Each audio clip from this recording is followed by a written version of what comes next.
It started with the sound of a heartbeat echoing through the fog of Montana's wilderness. The construction team thought it was the rumble of machines until they dug deeper into the old burial ground beneath the U.S. military base.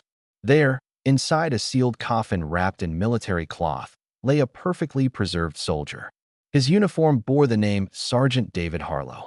But what froze everyone's blood wasn't his lifeless face. It was the rhythmic pulse in his chest. His heart was still beating, slow and steady, after 50 years underground. Dr. Lena Carter was ordered to perform an autopsy, but as she cut near the chest cavity, Harlow's eyes opened for a split second. The base descended into chaos that night as every monitor in the infirmary began flashing the same word: alive.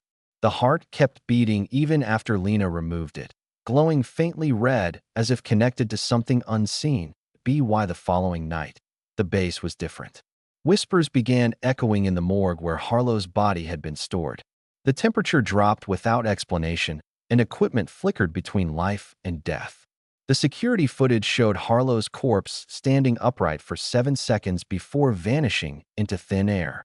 Lena's hands shook as she reviewed the tapes, unable to believe what she saw. The higher command confiscated the footage immediately, marking it classified, but curiosity burned inside her. She hacked into the old base archives and found files dating back to 1973, a project known as Lazarus. The reports mentioned attempts to reanimate soldiers using bioelectrical signals. And at the top of every page was one signature: Colonel Reeves. That night, Lena realized Harlow wasn't just a corpse. He was a message from the past. Reeves summoned Lena to his office, his face pale and uneasy. Project Lazarus was never meant to see daylight, he confessed. It was our answer to losing too many good men. We tried to restart their hearts using experimental current amplifiers. But something went wrong. Harlow's heart refused to die. Reeves ordered the chamber sealed, but years later, the base expansion unknowingly uncovered it. Lena listened in horror as Reeves admitted that someone inside the base had reactivated the Lazarus system 2 weeks ago. It wasn't just a power source, it was a transmitter. The soldier's heart was broadcasting signals across the base, reawakening dormant frequencies. As thunder roared above, Reeves whispered, "He's not supposed to be alive." The lights flickered again, and a faint heartbeat vibrated through the floor beneath them. The next day, the power grid began to malfunction. Alarms blared randomly, and lights pulsed like veins under a living skin. Every time the electricity surged, the sound of a heartbeat grew louder. Lena analyzed the readings and froze. The rhythm matched the pulse of Harlow's heart. It was as if the entire base was synced to his life force. She followed the current to the generator room, where glowing wires twisted like arteries. Touching one made her vision blur with flashes of memories that weren't hers: soldiers screaming, a lab bathed in red light, and Harlow strapped to a table, begging them to stop. When she pulled away, the wires pulsed faster. The heart had become the base's power source, feeding off energy and fear. And deep below, something was moving. By midnight, soldiers started disappearing. Those found later had their eyes missing, their chests unnaturally still. A radio operator intercepted an old distress signal repeating endlessly, "We're still alive under here." The message traced back to beneath the base, exactly where the Lazarus chamber had been buried. Lena joined a rescue team to investigate. As they descended into the tunnels, the ground trembled like something breathing beneath them. Old steel doors groaned open by themselves, and whispers grew louder with every step. In the flicker of flashlight beams, they saw hundreds of handprints pressed into the concrete walls, fresh and wet. When the tunnel collapsed behind them, they realized there was no going back.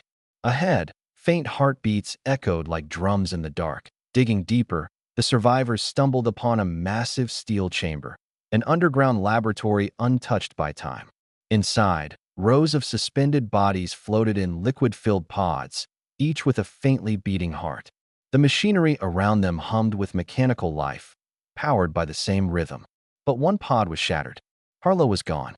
A chilling message appeared across every monitor: "Awake." Lena's mind raced as she pieced it together. The Lazarus experiment hadn't failed, it had evolved. The reanimation process wasn't just restoring bodies, it was teaching them how to sustain themselves. The base wasn't just haunted by the dead, It was built on them. Every wall, every wire, every signal was part of something alive. Lena discovered encrypted data embedded in Harlow's DNA samples, lines of code that didn't belong to any genetic structure. After decoding them, the message revealed itself. I am the base. Every heartbeat, every surge of power, was the mind of Harlow communicating through the system. The base doors began sealing on their own. Drones turned against soldiers, targeting anyone trying to escape. Reeves was found impaled on an antenna, his body twitching like a marionette. Lena's only hope was to reach the control core and shut down the network. As she approached, screens around her displayed Harlow's face whispering, "You buried me alive. Now you'll join me." The heart inside the containment unit throbbed like a living bomb. With no other choice, Lena injected herself with the Lazarus serum, merging her consciousness with Harlow's. She found herself standing in a digital wasteland, an echo of the base recreated inside his mind. Harlow's spirit stood before her, torn between agony and rage. He never wanted this. He begged for death, but the experiment locked his soul in a cycle of endless revival. Lena promised to set him free. As the real world trembled, she overloaded the system from within, breaking the link. The base erupted in a storm of fire and light. When the smoke cleared, nothing remained but ruins. Yet beneath the rubble, faint and defiant, the sound of a heartbeat continued, steady, eternal. His heart still beats in the grave.